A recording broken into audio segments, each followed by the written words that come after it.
லடாக்ல இருக்கிற ஹான்லே இருண்ட வானம் காப்பகம், Hanle dark sky reserve HDSR.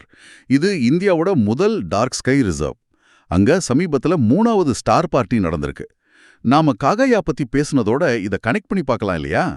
வானியல் ஆய்வுக்கு ஒலி மாசுபாடு இல்லாத இருண்ட வானம் எவ்வளவு முக்கியம்னு இது காட்டுது. ஹான்லேல இருக்கிற இந்தியன் வானியல் ஆய்வகம் IAO மாதிரி தரையில எடுக்கிற டெலஸ்கோப்ஸ் நல்லா வேலை செய்வோம். கையா மாதிரி ஸ்பேஸ் மிஷன்ஸ்ல இருந்து வர டேட்டாவை உறுதிப்படுத்துவோம், இல்ல அதோட சேர்ந்து ஆராய்ச்சி செய்யவும் இது மாதிரி இடங்கள் ரொம்ப அவசியம்.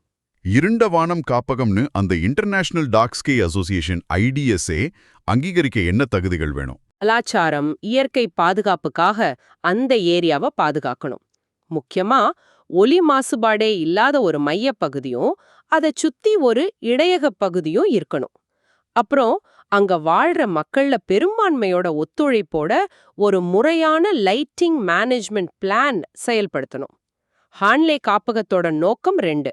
ஒன்னு, ஒலி மாசுபாட்டை குறைச்சு வானியல் ஆய்வுக்கு ஹெல்ப் பண்றது. இன்னொன்னு, உள்ளூர் சமூகத்துக்கு ஆஸ்ட்ரோ டூரிசத்தை ஊக்குவிச்சு புதுசா வாழ்வாதார வாய்ப்புகளை உருவாக்குறது. இது அறிவியலையும் சமூக பொருளாதார மேம்பாட்டையும் இணைக்கிற ஒரு நல்ல முயற்சி.